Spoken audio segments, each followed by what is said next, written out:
Shalom teman-teman semua. Apa kabar? Baik. Yang baik Pak Baritana. Ya, jadi teman-teman tahu nggak kalau Tuhan itu memperhatikan hidup teman-teman secara pribadi. Ya, sadar nggak teman-teman diperhatikan Tuhan? Sadar. Halo? Sadar. Ya, sadar ya. Jadi jujur untuk saya dapatkan Tuhan ya, untuk teman-teman di sini. Saya tadi berdiri di belakang gitu ya, saya lihat teman-teman. Saya membayangkan begini. Bahwa saya ya sebagai Tuhan yang perhatikan anak-anaknya. Ya. Banyak di antara orang anak-anak Tuhan itu nggak sadar kalau dia diperhatikan oleh Allah. Nggak sadar. Dia menyadari dengan kondisi dirinya sendiri yang seringkali apa yang disadari, yang kebanyakan anak-anak muda dan mungkin juga orang tua juga yang sering disadari apa? Masalah dirinya, ya kesulitan dengan dirinya, kegagalan, ya masalah ketakutan. Itu yang ada di dalam pikiran dia. Rata-rata begitu teman-teman. Tapi dia nggak sadar kalau ada Allah yang Maha Kuasa yang melihat hidupnya dari belakang. Nah, dari belakang itu istilahnya cuma ilustrasi ya. Saya tadi berdiri di belakang melihat teman-teman semua. Ya, saya merasakan ya, seperti inilah Tuhan melihat kalian, melihat kita. Ya, cuman masalahnya kita ini yang diperhatikan Tuhan sadar atau enggak. Ya, kita sibuk dengan masalah-masalah kita, tapi percayalah bahwa ya Tuhan yang mengasihi kita itu selalu melihat kita. Setiap waktu, setiap saat, setiap pribadi. Amin. Amin ya. Setiap pribadi. Ya. Kemudian yang kedua apa tadi yang saya dapat? Kalian bisa percaya bisa enggak, tapi saya mau katakan Tuhan bangga atas hidup kalian. Kalian yang ada di sini, ya Tuhan sangat mengasihi kalian secara pribadi. Tidak melihat ya masalah, tidak melihat kegagalan, tidak melihat ketidakmampuan kalian, keterbatasan kalian. Tapi saya mau bilang, ya Tuhan, Engkau mengasihi generasi ini. Kalian luar biasa. Ya. Kalian secara pribadi adalah orang-orang pilihan Tuhan. Ditaruh di hati teman-teman bahwa Tuhan mengasihi teman-teman. Dan ada satu yang Tuhan punya rencana atas setiap kita. Setiap kita Tuhan punya rencana. Tangkap itu, ya. Nah, kita mau masuk ke ya tema khotbah kita. Ini saya ke bagian terakhir nih di minggu ini ya. Teman-teman sudah banyak belajar tentang hikmat Tuhan. Ya, dari minggu pertama KAG, Kayu, ya, Karil kemarin pasti udah punya banyak apa? Rema ya. Amin ya, udah terima banyak rema belum nih? Udah 3 minggu nih, ini minggu keempat nih tentang hikmat Tuhan. Ya. Amin. Ada yang mendapatkan ngeh gitu ya. Nah, saya yang terakhir. Saya coba ya sampaikan, mungkin bisa jadi sudah disampaikan kemarin-kemarin sebetulnya, tapi supaya kita semua semakin ngeh apa itu hikmat Tuhan ya. Dan untuk apa hikmat itu ya, apakah untuk masa depan, hikmat Tuhan untuk masa depan ya, atau hikmat Tuhan untuk sekarang, untuk saat ini ya. Ya, kita mau belajar itu hikmat Tuhan yang menjadikan berhasil ya. Ini dari judulnya aja kalau teman-teman pahami ya, luar biasa. Hikmat Tuhan yang menjadikan berhasil. Untuk jadi berhasil berarti perlu apa? Hikmat Tuhan. Sebelum kita ngomong itu dulu deh, sebelum kita ngomong masalah hikmat Tuhan nih. Hikmat Tuhan menjadikan berhasil. Kita harus tahu dulu nih, berhasil menurut kita apa? Teman-teman punya pikiran berhasil itu apa? Ya. Oh, kalau aku mau berhasil berarti butuh hikmat Tuhan tuh. Yang berhasil seperti apa nih yang kita mau capai, yang kita mau tuju dalam hidup kita? Berhasil seperti apa? Kalau cita-cita saya tercapai, ya saya pengen jadi apa? Jadi dokter, ya, pengusaha, ya, pengen jadi insinyur, arsitek. Ya, kalau itu tercapai, berarti saya berhasil. Nah, berarti saya butuh hikmat Tuhan. Satu contoh, misalnya ya, teman-teman punya pikiran begitu ya. Kemudian kedua, papa mama ya menetapkan saya untuk jadi apa misalnya. Ya simpel aja, jadi dokter gitu ya. Berarti keberhasilan saya ya bisa menggenapi apa yang papa mama inginkan. Berarti itu tujuan saya. Saya berhasil, saya dikatakan berhasil kalau saya menggapai apa yang papa mama inginkan. Ya, apakah itu? Itu yang kedua. Kemudian berhasil apa lagi? Yang melihat kehidupan orang tua yang dikatakan berkecukupan. Ya, saya mau juga berarti kayak papa mama, bahkan lebih lagi. Ya, kalau saya nanti harus ya ekonomi lebih baik dari orang tua, itu baru namanya berhasil. Berarti saya butuh hikmat Tuhan. Itu yang ketiga. Apalagi banyak ya. Kalau teman-teman merenungkan ini, arti keberhasilan masing-masing pasti beda-beda. Ya, pasti beda-beda. Nah, pagi hari ini saya mau sharing begini. Satu keberhasilan yang Tuhan mau, dan ini berlaku buat setiap kita. Keberhasilan yang sama. Jadi nggak beda-beda. Kalau saya sebutin tadi 3 kan beda-beda ya. Ada yang berhasil jadi apa. Tapi yang pagi ini saya mau bagikan, mau sharekan. Keberhasilan buat setiap kita itu sama. Apa itu? Nah, itu yang butuh hikmat Tuhan. Keberhasilan yang dari Tuhan. Ya, nah itu yang kita mau pagi hari ini saya mau sharekan buat teman-teman supaya teman-teman tahu dan seragam dan kemudian apa? Bisa saling bergerak bersama, saling menolong. Contohnya gini, kalau keberhasilan yang tadi, satu jadi apa? Dokter, satu jadi arsitek, jadi insinyur, kan mata kuliahnya beda-beda tuh. Ya, kalau ada kesulitan kira-kira bisa bantu nggak? Yang belajar arsitek sulit arsitek gitu ya. Yang dokter bisa bantu nggak? Nggak bisa bantu karena ilmunya beda. Ya. Nah, ini keberhasilan yang kita semua akan alami. Dan ini adalah kehendak Tuhan dalam hidup kita. Apa itu? Kita mau belajar itu. Ya, pertama kita mau belajar dulu apa hikmat Tuhan. Ya. Untuk mencapai tadi kita butuh hikmat Tuhan. Yang pertama kita mau belajar apa itu hikmat. Ya, saya mau sharingkan hikmat menurut dunia dulu ya. Ya, bisa ditampilkan. Hikmat pada umumnya, ya menurut KBBI. Apa KBBI? Bahasa Indonesia ya. Jadi kalau kita mau mengartikan satu kata itu kita kembali dulu nih ke basicnya ya. Nah, basicnya kata-kata di Indonesia adalah kamus. Ya, menurut KBBI hikmat sama dengan kebijakan atau kearifan. Ya, yaitu hasil dari pemikiran manusia yang kemudian dijadikan pedoman atau pegangan dalam bersikap atau bertindak. Ya lagi, ya, teman-teman pahami ya. Hikmat adalah satu hasil pemikiran manusia yang kemudian hasilnya itu kemudian dijadikan pegangan pedoman untuk kita bersikap atau bertindak. Jadi dengan kata lain hikmat itu hubungannya adalah apa? Nyata, realita. Ya, bukan sekedar pikiran atau pengetahuan. Contohnya gini. Kalau pengetahuan, ini beda hikmat dengan pengetahuan. Contohnya begini. Pengetahuan 2 tambah 2 4 otomatis, betul?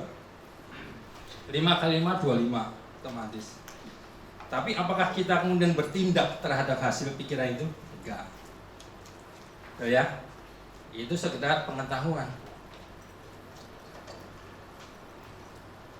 Benda-benda penerang di langit, matahari, bulan, bintang, tahu kita. Tapi enggak membuat kita berbuat apa-apa, sekedar tahu. Itulah pengetahuan. Nah, kalau hikmat itu kita mendapatkan satu pemikiran Nah itu kemudian mendorong kita untuk bersikap atau bertindak. Oh ya, hikmah seperti itu. Ya, jadi ada kaitannya dengan tindakan dan perbuatan atau sikap. Itulah hikmat. Jadi mengarahkan kita untuk berbuat apa nih? Kita tahu sesuatu hal kebenaran, ya, itu yang kemudian menuntun kita untuk bersikap.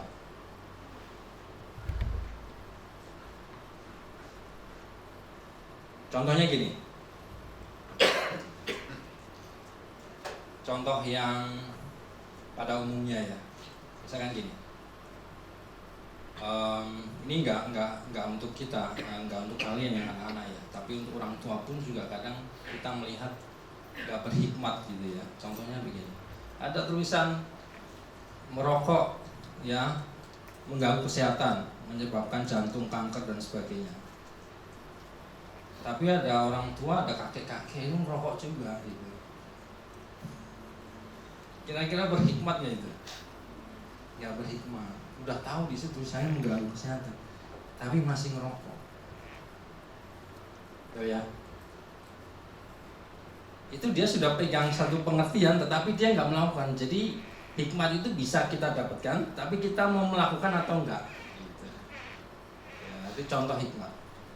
Contoh hikmat yang contoh orang yang mengerti tapi tidak berhikmat. Ya. Terus apa lagi? Ya buat kalian nih teman-teman yang masih muda, contohnya apa lagi? Yang sudah tahu dan harus melakukan apa, tapi nggak melakukan. Nah, itu nggak berhikmat. Contohnya apa? Ya teman-teman nih, anak-anak muda, contohnya apa? Mager mungkin ya, atau apa? Yang kalian ada tugas, kalian ada PR, ya. Tahu bahwa itu harus dikerjakan, dikasih waktu 1 minggu, tapi rata-rata kita apa? SKS. Ya rata-rata kita mepet-mepet begitu ya. Ya mepet-mepet begitu. Ya begitu sudah mepet baru semangat. Ya. Nah padahal kita tahu bahwa ini ada waktu nih, harusnya saya kerjakan itu. Ya, nah ini kategori sekali lagi aku kasih contoh yang negatif ya. Kurang berhikmat. Harusnya dia tahu itu dan dia langsung kerjakan. Aku ada PR di sana, ini ada waktu sekian, aku harus kerjakan. Nah itu, ya. Pemikiran yang kemudian mendorong kita untuk bertindak sebetulnya. Itu yang ideal. Tapi yang banyak terjadi adalah yang tidak ideal. Ya, beda ya. Nangkep ya, hikmat dengan pengetahuan. Ya itu pada umumnya. Ya jadi masalah-masalah kalian jadi ngerti ya, masalah-masalah kita ya itu muncul kan karena kita kurang berhikmat ya, karena kita ya mengabaikan atau menganggap remeh gitu ya hal-hal yang sebenarnya kita harus lakukan, tapi udah nanti. Ada satu lagi nih, saya pernah baca gini, ada istilah sekarang apa, jam apa, di mana anak-anak muda itu saking capeknya otak. Ya, saking capeknya otak itu dari apa? Dari anak-anak muda sering buka HP gitu, baca berita sosmed terus ya semua berita dibaca. Ya, sehingga si orang ini, si anak muda ini nggak tahu lagi mana berita benar, mana hoax. Ya, dan itu dipikirin sama mereka. Akhirnya otaknya capek. Begitu yang sesungguhnya dia harus kerjakan, ngerjain tugas ya. Itu udah capek ini. Istilahnya apa? Ada yang tahu? Jam apa itu? Jam koma. Ingat aku. Belum dengar ya? Belum ya? Itu namanya ada istilah jam koma. Jam koma, iya saya juga baru dengar. Jadi hati-hati teman-teman ya dengan gadget. Ya, kalau ada waktu luang, jangan banyak baca ya berita-berita yang kita nggak tahu sumbernya. Dimana seringkali itu jadi apa? Jadi pemikiran, ya, berita ini, ya sebenarnya itu kurang penting. Ya. Tapi kemudian menyebabkan jadi otak kita itu, otak mereka itu jadi capek. Ya begitu yang seharusnya dia pikirin tugas malah nggak dia kerjakan. Nah, kita masuk ke pengertian menurut firman Tuhan. Apa itu hikmat sebetulnya? Apa itu hikmat menurut firman Tuhan? Ya, 1 Korintus 1 ayat 30. Ayo teman-teman baca. 1, 2, 3. Di depan saudara. Ayo. Tapi kemudian kamu berada dalam Kristus Yesus yang oleh Allah telah menjadi hikmat bagi kita. Ia menggerakkan dan memutuskan dan menulis kita. Jadi hikmat itu adalah Kristus sendiri. Sorry, ini tulisan saya sebelumnya kegabung. Jadi itu harusnya di bawah. Ya. Tetapi oleh Dia, yaitu Allah, kamu berada dalam Kristus Yesus yang oleh Allah telah menjadi hikmat bagi kita. Jadi kalau menurut firman Tuhan, hikmat itu adalah siapa? Kristus ternyata, teman-teman. Ya teman-teman jangan cari-cari atau bingung dengan hikmat. Di mana sih hikmat? Ya, gimana saya dapatkan hikmat itu? Gimana sih caranya? Loh ternyata firman Tuhan ngomong Kristus itu adalah hikmat. Oleh Allah Kristus itu dijadikan hikmat bagi setiap kita yang mau percaya, mau terima. Setiap kita sudah terima Yesus? Sudah ya?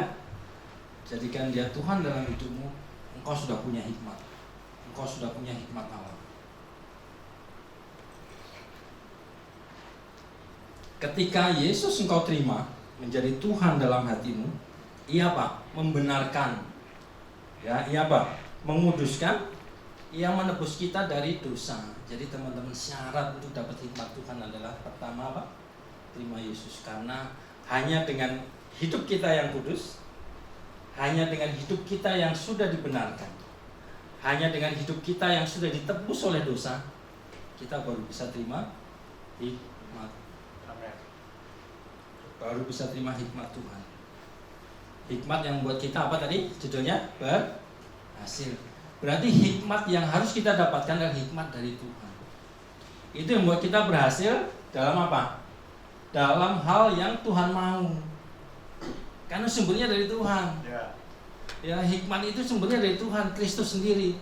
Jadi dari hikmat itu Tuhan mau kita berhasil sesuai dengan sumbernya kehendak Tuhan.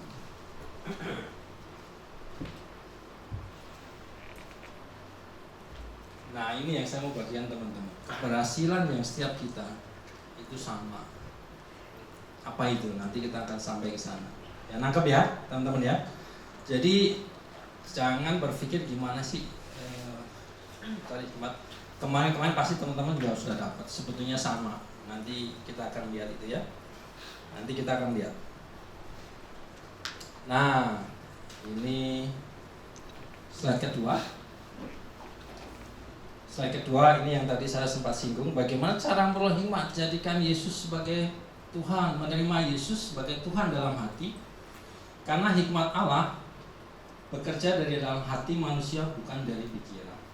Nah, dari sini kita tahu bagaimana cara kerja hikmat itu. Dari mana sih? Bukan dari sini teman-teman. Dari hati. Karena Kristus, hikmat itu ada di hati kita itu. Dari situ sumbernya. Dari situ sumbernya. Kalau teman-teman cari dengan ini, dapatnya apa? Hikmat dunia, hikmat manusia. Apa itu? Filsafat. Apa itu? Ya, ajaran-ajaran nenek moyang. Ya, apa itu?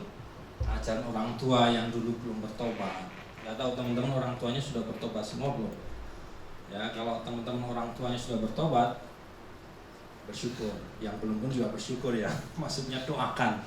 Ya, supaya orang tua juga memberi nilai-nilai yang sesuai firman. Karena kalau enggak, dari sini. Ya. Dari nilai-nilai ya, zaman dulu, nenek moyang. Ya. Mungkin generasi kalian sudah kurang ya. Kalau generasi kami banyak nilai-nilai yang diajarkan dari orang tua ya, yang belum percaya. Ya. Pertama itu. Nah, untuk membuktikan nih, hikmat itu dari pikiran atau dari hati? 1 Raja 3 ayat 12. Ayo baca teman-teman. 1 Raja 3 ayat 12. 1, 2, 3.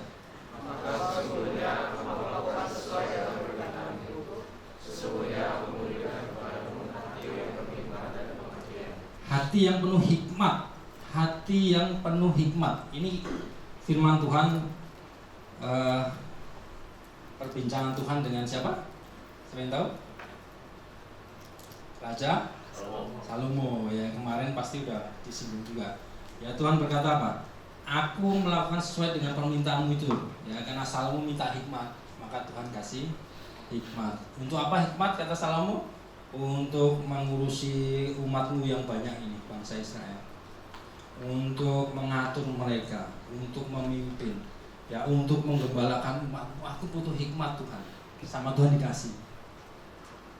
Nah, ini nanti kaitannya dengan itu yang aku mau bagi. Sesungguhnya aku memberikan kepadamu hati yang penuh hikmat. Bukan apa Tuhan bilang, bukan pikiran yang penuh hikmat, tapi hati yang penuh hikmat. Prinsipnya sama. Pada waktu Tuhan berkata begini, di dalam hati Salomo ada apa? Tuhan kasih apa? Roh Kristus. Teman-teman harus tahu sekarang bahwa Salomo punya hikmat yang luar biasa.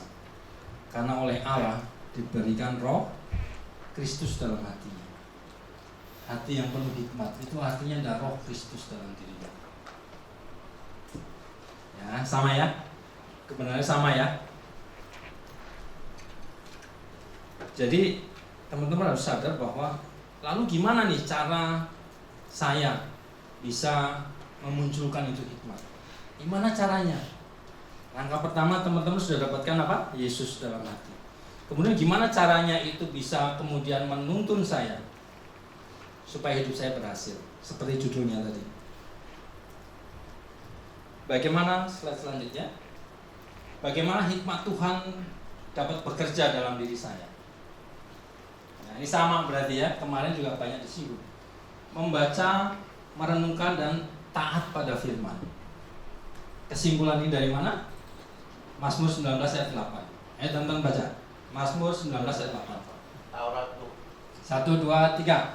Taurat Tuhan itu sempurna, menyegarkan jiwa. Peraturan Tuhan itu teguh, memberikan hikmat kepada orang yang tahu pengalaman. Ini dia.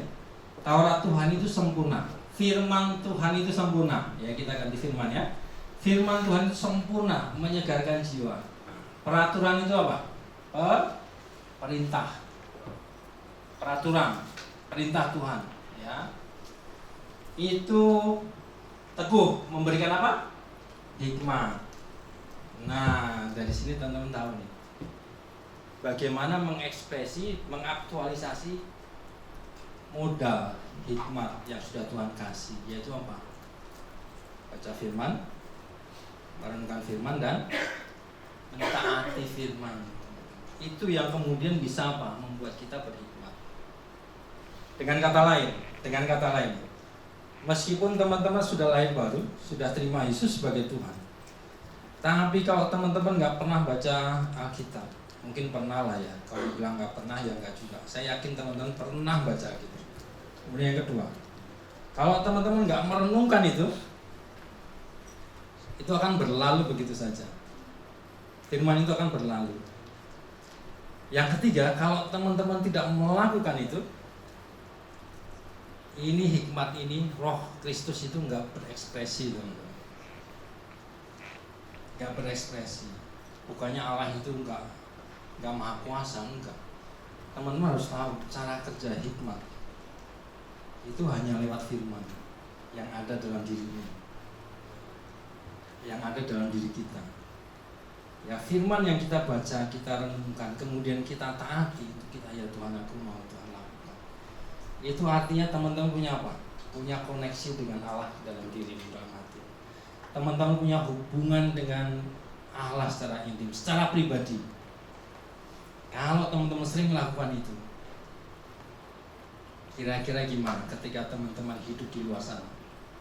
Ketika menghadapi satu masalah, ketika menghadapi satu hal yang membutuhkan keputusan, hikmat tadi, ya, setiap kita selalu ketemu dengan hal yang membutuhkan apa? Keputusan, betul nggak?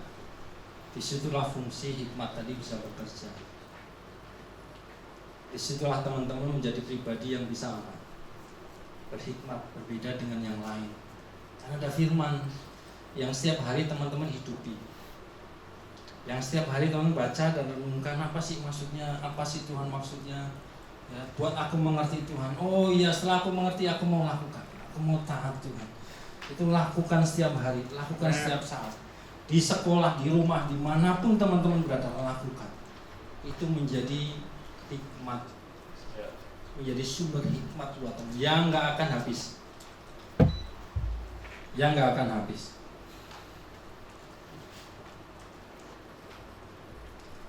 Ya, anggap ya. Nanti saya kasih contohnya satu tokoh di Alkitab. Ya, ini baru sekedar kebenaran, tapi teman-teman pasti udah dapatkan kebenaran dari minggu yang lalu. Saya coba sederhanakan. Ya, nangkep ya, bahwa saya memiliki hikmat Tuhan kalau saya baca, merenungkan dan melakukan firman. Dan ini latihan teman-teman. Ya, satu hal lagi nih saya mau kasih tahu. Proses ini bukan proses yang instan, ya. Teman-teman juga harus tahu, saya harus bilang begini, ketika tadi Salomo ya minta hikmat Tuhan, Tuhan kasih hati yang penuh dengan hikmat. Tidak mendadak Salomo langsung seling jadi hebat, enggak. Itu proses, teman-teman. Proses ketika dia kemudian menjalani hidup sebagai raja, ya. Dia terus punya hubungan yang intim dengan Tuhan, yaitu apa? Taurat Tuhan dia renungkan, dia hadapi masyarakat atau rakyatnya, kemudian dia renungkan lagi, dia hadapi rakyatnya lagi, masalah ini, masalah itu. Dia punya hubungan sama Tuhan. Akhirnya apa? Dari pengalaman itu, pengalaman dengan Tuhan, dia bisa ngatasin masalah bangsa ini. Dia bisa memimpin bangsa Israel dengan baik. Ada lagi nih hasil dari kalau kita melakukan itu. Apalagi nih kita lihat, luar biasa teman, kalau teman-teman tangkap ya. Slide selanjutnya. Apa hasilnya? Ya, ketika kita sudah melakukan itu, ya. Apa hasilnya? Amsal 8 ayat 12. Baca lagi teman-teman. 1, 2, 3. Hikmat tinggal bersama. Amsal 8, 12. Sama ya? Ya, 1, 2, 3. Aku hikmat tinggal bersama-sama dengan kecerdasan, dan aku mendapat pengetahuan dan kebijaksanaan. Ini teman-teman hasilnya. Aku hikmat tinggal bersama-sama dengan kecerdasan. Jadi aku ini maksudnya hikmat ya. Hikmat tinggal bersama-sama dengan kecerdasan. Ya. Dan aku mendapatkan, kalau yang aku ini jadi orangnya, mendapatkan pengetahuan dan kebijaksanaan. Ternyata kalau kita dapatkan hikmat Tuhan, kalau kita membaca dan merenungkan firman dan taat, ternyata teman-teman, kecerdasan jadi ngikut. Kecerdasan, ya. Pengetahuan jadi ada. Kemudian apa lagi? Kebijaksanaan. Ini yang kemudian muncul dalam diri Salomo. Bagaimana dia punya pengetahuan, kecerdasan yang luar biasa di atas, kalau Tuhan ngomong apa? Di atas semua manusia yang sudah ada maupun yang akan datang. Luar biasa. Jadi pertanyaannya gini sekarang, teman-teman gimana sekolahnya? Gimana sekolahnya? Gimana nilainya? Ya, gimana pergaulan teman-teman? Kalau teman-teman mau cerdas, ya, mau punya pengetahuan di atas teman-teman yang lain, ya, kalau teman-teman mau jadi orang yang bijaksana, jadi pemimpin, lakukan itu. Dasarnya kalian sudah dapat. Yesus sudah ada dalam diri kalian. Dasarnya sudah dapat. Tinggal bagaimana kalian setiap harinya. Ada waktu khusus nggak baca firman? Ada waktu khusus nggak merenungkan? Jadi merenungkan itu teman-teman baca, kemudian bayangkan. Merenungkan itu membayangkan. Bayangkan. Ya. Bayangkan, kemudian Tuhan akan ngomong apa di situ. Kemudian lakukan. Tanpa teman-teman sadari, otak kalian berubah. Percaya nggak? Ya harus percaya ini firman Tuhan ini. Harus percaya. Amin. Ini firman Tuhan nih. Ya, ada kesaksian di YouTube pernah beredar waktu itu orang tua, udah berapa ya, 90 tahun atau berapa. Yang dilakukan apa? Baca firman terus. 90 tahun itu enggak pikun teman-teman. Masih bisa aktif, masih bisa melayani. Dia ngomong apa? Rahasianya aku baca firman. Ya seumur hidupku sudah ratusan kali baca firman dari Kejadian sampai Wahyu. Itu berpengaruh terhadap otak kita. Karena apa? Tadi dibilang karena firman kita apa? Dibenarkan, dikuduskan. Itu kemudian mengubah otak kita yang semulanya penuh dengan pikiran-pikiran karena dosa, diubah, disucikan, dikuduskan. Ya, jadi seperti apa otak kita? Kembali dimurnikan pelan-pelan seperti Tuhan. Ini saya bicara logikanya, masuk akal nggak? Ketika otak kalian dibersihkan oleh firman, ya, dikuduskan, dimurnikan, artinya apa? Otak kita dikembalikan seperti semula. Masuk akal nggak? Yang kemudian teman-teman jadi cerdas ketika melakukan ini. Teman-teman baca langsung ngerti. Teman-teman dengar langsung ngerti. Obrolan-obrolan yang nggak berguna teman-teman langsung nggak penting itu. Aku nggak mau ngobrol-ngobrol yang nggak ada gunanya. Teman-teman dengan sendirinya bisa memilah itu. Nah, menjadi orang yang bijaksana. Kalau teman-teman bisa alami ini pasti terjadi. Teman-teman jadi apa? Menjadi seorang pemimpin. Pemimpin itu nggak usah dicari. Benar nggak? Pengalaman kalian gimana ketika di sekolah? Kalau kalian pinter, dicari orang nggak? Atau sebaliknya nih, teman-teman yang ngejar orang pinter, yang mana? Itu refleks loh, otomatis loh. Ketika kita lihat ya, saya dulu begitu teman-teman. Melihat teman pinter ya, saya kejar, saya deketin, tanya. Nah, kalau teman-teman jadi orang yang pintar pasti pada dekat. Itu udah hal yang wajar. Gimana? Ada amin? Amin. Amin ya, luar biasa ya. Luar biasa ini Tuhan. Nah, sekarang masuk ke contohnya. Ya, waktu saya tinggal 10 menit ya. Masuk ke contohnya. Ya, slide berikutnya. Ini tadi adalah kebenarannya. Sekarang saya mau teman-teman lihat orang yang mempraktekkan ini, ya.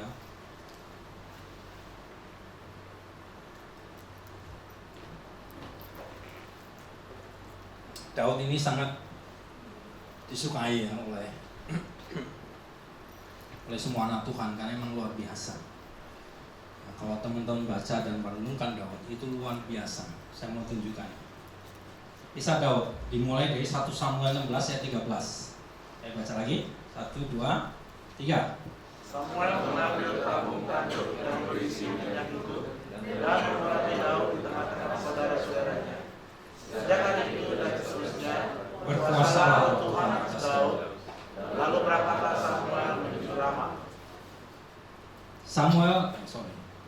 Daud diurapi Samuel umur 16 kira-kira ya. Diurapi. Ketika Daud diurapi, lalu Tuhan berkata apa? Sejak saat itu berkuasalah roh Tuhan. Ya, kalau di ekuivalenkan, ya disamakan, itu artinya apa? Yesus menerima roh Kristus sama seperti kita. Berkuasalah roh Tuhan. Berkuasalah roh Kristus atas Daud. Ketika Daud diurapi dengan minyak. Ya, pengurapan dengan minyak pada waktu itu artinya apa? Aku tulis nih, memberikan pengaruh ilahi kepada objek. Ya, pada waktu itu kalau seseorang ingin ada kuasa Allah bekerja, ya dia pakai pengolesan minyak, dan itu dilakukan oleh Musa. Sejak saat itu penuhlah Daud oleh roh Tuhan. Teman-teman pernah bayangin nggak? Daud itu bisa mengalahkan singa. Pernah baca itu? Mengalahkan serigala, mengalahkan beruang. Kalau menurut perenungan saya, setelah diurapi, perenungan saya ya. Ketika Daud sudah diurapi, roh Tuhan ada padanya. Ya, ketika kemudian setelah itu dia menggembalakan kambing dombanya, ada sesuatu yang beda di hatinya. Ada sesuatu yang beda karena roh Tuhan tinggal dalam dirinya.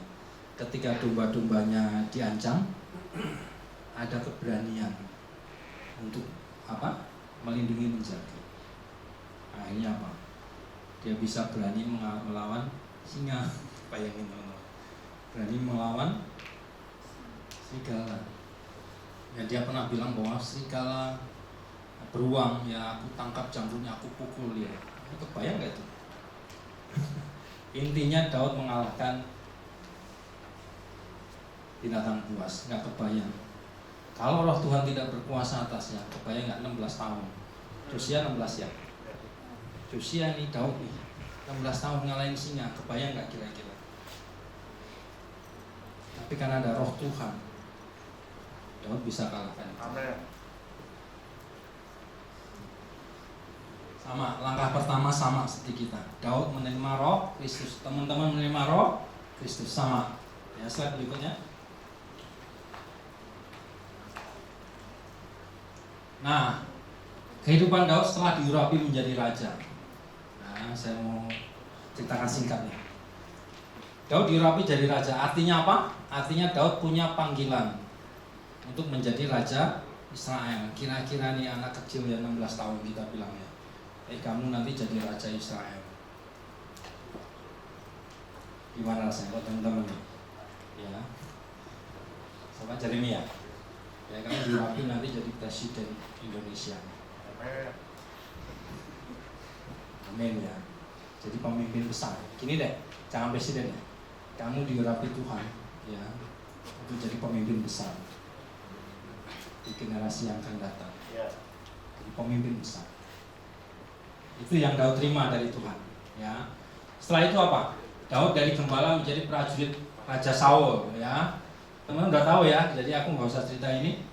Kemudian Daud menjadi prajurit Saul. Ya. Dia menjadi prajurit yang berhasil. Ya. Sampai akhirnya apa? Raja Saul iri hati, gitu ya, sama Daud.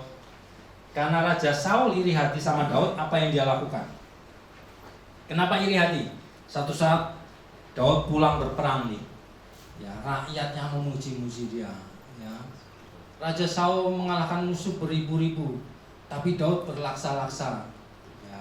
Saul mendengar itu kemudian iri hati. Ya. Jadi kalau dari sisi Daud, nih teman-teman perhatikan ya, ketika dia waktu itu diurapi jadi raja umur 16 tahun. Kemudian lewat proses dia kemudian jadi prajurit, jadi panglima, ya masuk dalam kerajaan Saul. Kira-kira usia anggap 25. Anggap 25 tahun dia jadi panglima hebat. Dia secara pikiran mengerti dong, wah ini sebentar lagi nih, aku jadi raja nih, ya toh? Apalagi rakyat mengelulukan saya, apalagi rakyat memuji-muji saya. Saul sudah kehilangan pamor. Saya lebih unggul dari Saul. Kenapa? Saya mengalahkan berlaksa-laksa katanya. Sebentar lagi saya jadi raja nih. Ya, itu pikiran manusia. Ya, tapi yang terjadi apa? Yang terjadi apa teman-teman? Ternyata Saul ingin membunuh dia, bukan sebaliknya. Ya, kalau Saul sudah bertobat anak Tuhan mungkin oh ya, aku serahkan mahkotaku kepadamu. Tapi Saul tidak melakukan itu. Apa yang dia lakukan? Dia hendak membunuh Daud. Pada waktu makan bersama, Daud duduk di sana, Saul duduk di sini. Apa yang dia lakukan? Dia nggak megang garpu teman-teman. Dia pegang apa? Dia pegang tombak. Ya mungkin prajuritnya ada yang bawain tombak di samping. Dia ambil tombak, dia lempar ke Daud. Karena Saul ingin membunuh Daud. Daud lari. Teman-teman tahu Saul itu siapa? Bapak mertuanya Daud. Artinya masih kerabat. Jadi anaknya Saul itu adalah istrinya Daud. Daud mau dibunuh oleh bapak mertuanya. Kira-kira nih hati Daud gimana? Sakit hati nggak? Marah nggak Daud? Kira-kira. Sebelum aku lanjut nih, Ya, teman-teman pikir, kira-kira ini Daud marah nggak sama Saul? Daud benci nggak sama Saul? Untuk bisa membayangkan, teman-teman pernah dimarahin sama orang tua, sama papanya, gimana hatinya? Teman-teman pernah ditegur, dipersalahkan sama orang tua, gimana hati teman-teman? Ya, marah nggak sama orang tua? Marah nggak sama orang tua? Dendam nggak sama orang tua? Kita mau lihat apa yang Daud lakukan. Ini sebenarnya materi masih panjang nih, waktuku habis. Ya, apa yang Daud lakukan? Langsung saja berarti masuk ke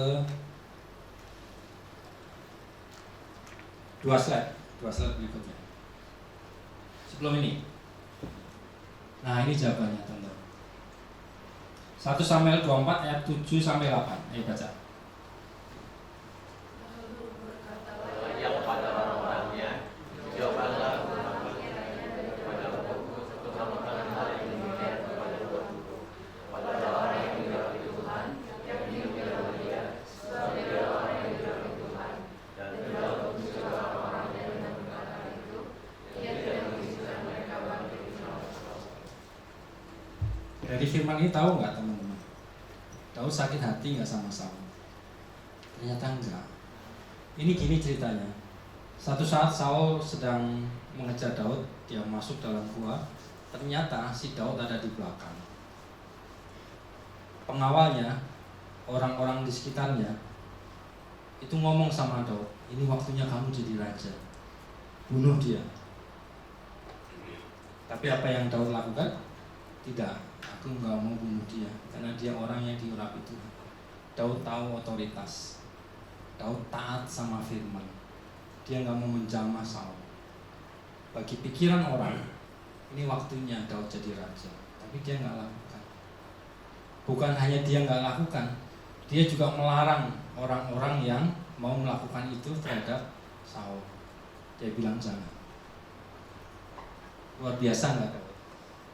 Punya hati yang habis.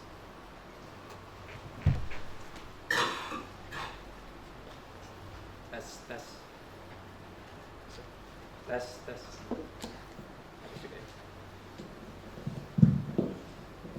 Tes. Ya. Agak panjang dikit nggak apa ya? Biar full nih. Ya. Ini ada satu yang aku lompatin tadi itu. Ternyata Daud hatinya nggak marah sama Saul. Kebayang nggak teman-teman? Dia mau dibunuh. Ya, pada waktu mau makan dia dilempar tombak sama bapaknya, bapak mertua. Dikejar-kejar bertahun-tahun teman-teman. Lari ke gua. Saya bayangin si Daud gimana? Berpikir, wah, Tuhan katanya engkau ya jadikan aku raja. Pada waktu aku umur 16 tahun. Sekarang aku 25, 26. Ya, udah sekian tahun. Kemarin aku sudah masuk kerajaan tuh. Aku pikir sebentar lagi penggenapan tuh. Ya, janji firman-Mu. Ternyata aku sekarang dikejar-kejar mau dibunuh jadi buronan. Janji Tuhan indah ketika kita terima. Tapi pada waktu penggenapannya teman-teman, ternyata luar biasa perjuangannya. Dibutuhkan hikmat yang dari Tuhan. Sekali lagi, hikmat Tuhan bekerja pada waktu itu dalam diri Daud. Dia tidak mengikuti pikiran pengawalnya untuk bunuh Saul. Hikmat Tuhan mengajar dia sehingga dia bisa apa? Bersikap, bertindak dengan benar. Tidak, aku nggak mau bunuh Saul. Karena yang mengangkat Saul adalah Tuhan. Maka Tuhan yang akan menurunkan dia. Biarkan. Luar biasa nggak teman-teman? Ya. Orang-orang yang ikut Daud itu adalah orang-orang bermasalah. Ya, orang-orang yang dikejar hutang, orang-orang yang sakit hati, orang-orang yang mungkin kecewa dengan pemerintahan Saul. Bisa jadi penjahat dalam tanda petik, dikejar-kejar pemerintah. 400 orang datang ke Daud.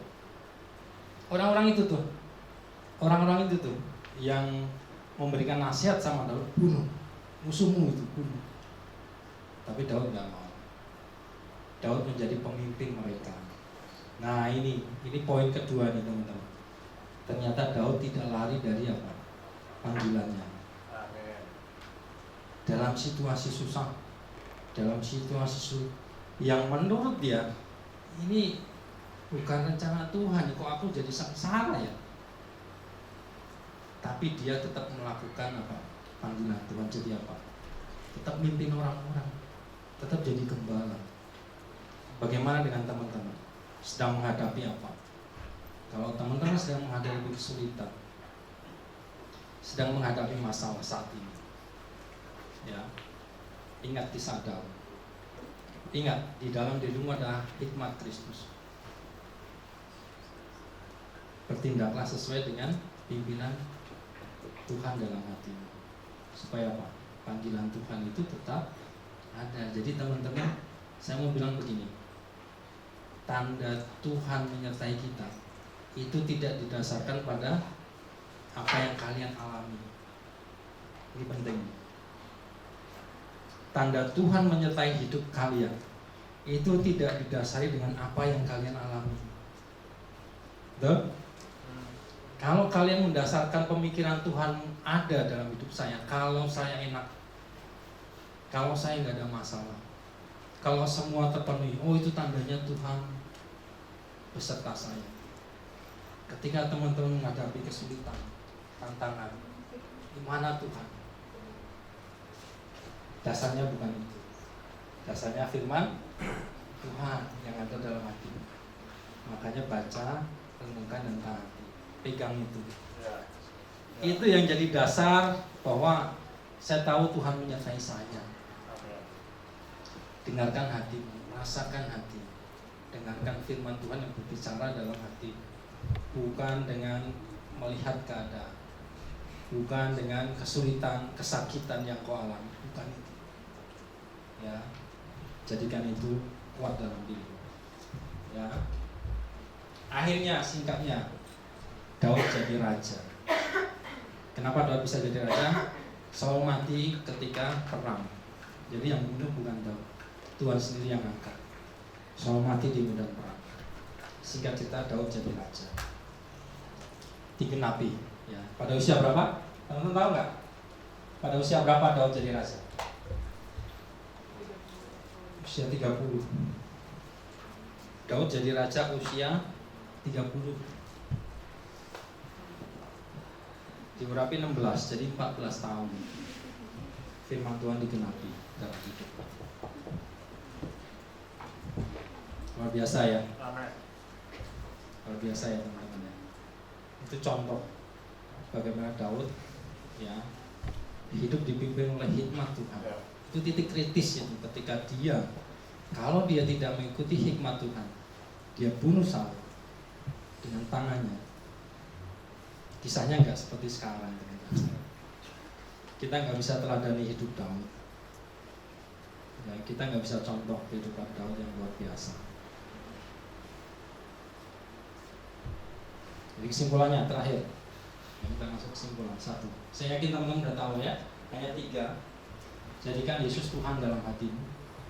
Ya. Yang kedua, baca, renungkan dan taati. Yang penting mentaati. Daud mentaati firman Tuhan. Ya, dia dengar suara Tuhan. Dia ngerti bahwa aku nggak boleh bunuh. Dia taat. Taati. Itu akan menjadi apa? Hikmat yang luar biasa. Hikmat bekerja karena ada firman dalam hatimu. Ya. Jadi kalau kalian lakukan tahap 2, jangan berpikir kalian akan jadi orang yang berhikmat. Gak akan pernah. Gak akan pernah jadi kita orang yang berhikmat kalau gak baca, renungkan dan lakukan. Yang terakhir, hidup menjadi berhasil dan menggenapi panggilan Tuhan. Ini yang saya mau bilang, panggilan kita semua sama. Yaitu apa? Teman-teman lihat tadi Daud 16 tahun dia menggembalakan domba. Ketika dalam pelarian dia menggembalakan siapa? Orang-orang yang bermasalah. Dia jadi pemimpin di sana. Sekali lagi karena dia taat, dia punya hubungan dengan Tuhan, dia jadi pemimpin. Perhatikan itu teman-teman. Apakah teman-teman menjadi pemimpin di sekitar kalian? Dia jadi pemimpin. dia menggembalakan mereka. Endingnya apa? Jadi raja. Jadi raja itu bukan sekedar memerintah, teman-teman, tapi dia apa? Dia memimpin dan menggembalakan bangsa Israel, membawa mereka datang pada Tuhan. Daud membangun kemah Daud di Yerusalem, di mana kerajaannya ada. Dia juga bangun tempat penyembahan buat Allah. Dia membawa bangsa Israel datang sama Tuhan. Dia menjadi gembala yang luar biasa. Jadi panggilan buat setiap kita sama. Profesi bisa beda, teman-teman punya cita-cita bisa beda, silahkan kejar. Tapi panggilan Tuhan atas hidup kita, itu kita jadi apa? Gembalakan orang-orang di sekitar kalian. Ingat ketika satu-satu Tuhan Yesus tanya sama Petrus, Petrus, apa engkau mengasihi aku? Petrus menjawab, ya Tuhan, aku mengasihimu. Lalu apa jawab Tuhan? Gembalakanlah domba-dombaku. Ini panggilan tertinggi buat setiap kita. Profesi apapun kita bisa beda, tapi tujuan akhir kita, panggilan hidup kita, supaya bisa berhasil, supaya menggenapi panggilan Tuhan, jadi gembala, jadi pemimpin. Jangan berpikir harus mengembalakan banyak orang, kan? Itu bukan jadi prioritas. Mau 1 orang, mau 2 orang, kalian muridkan, kalian dampingi. Mau 4 orang, intinya kalian jadi gembala buat mereka, mengarahkan mereka untuk apa? Datang pada Tuhan, terima Yesus, supaya mereka beriman dan punya tujuan yang sama dengan kita. Ya, itu terakhir. Kita akan tutup. Oke, kita bangkit berdiri. Terima kasih Tuhan. Mari kita fokus akan apa yang sudah Tuhan taruh dalam hati teman-teman semua pada hari ini.